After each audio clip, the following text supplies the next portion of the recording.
One of the classic Christian commentaries, on the other hand, was written in the early 18th century by English minister and author Matthew Henry. It's a 6-volume exhaustive commentary on every verse in the Bible. There's also a single-volume abridged version of that work. But despite its wide use and influence, it's still just human commentary and should be regarded as such, with no more or less respect than it deserves.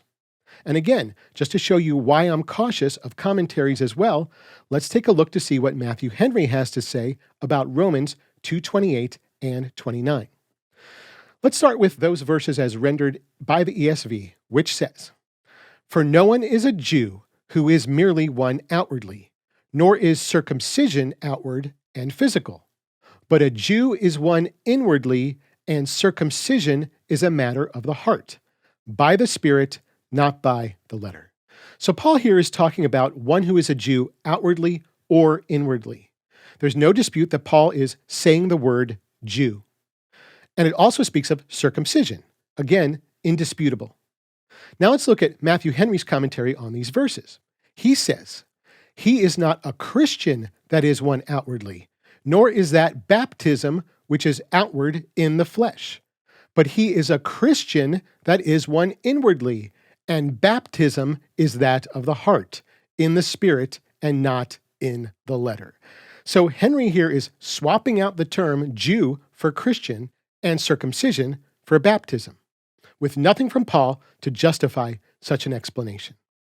Now, one could argue that he's making a spiritual application from what Paul is saying about Jews and applying it to Christians. But I don't think so, because this is what he says in the concise version about the same passage. "For he is no more a Christian now than he was really a Jew of old, who is only one outwardly, but he is the real Christian who is inwardly a true believer." What he's saying is that Christians who are Christians inwardly are the true and real believers, while at the same time saying that people of physical Jewish descent are not really Jews, implying that true and real Christians are now the true and real Jews. Now, to the Christian ear, that might not sound like anti-Jewish replacement theology at all. And we can have that conversation.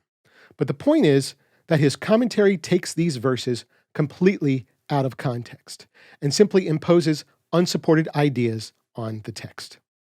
The obviousness that Paul isn't speaking about believers in general, but specifically about Jewish people and Jewish believers is made plain in the very next verses in Romans 3:1 and 2, which says in the ESV, "Then what advantage has the Jew?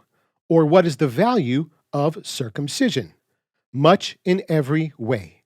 To begin with, the Jews were entrusted with the oracles of God." And there's plenty more that Paul teaches elsewhere about this. So as with any person's teachings, even a 300-year-old, well-regarded commentary can contain incorrect Bible interpretation.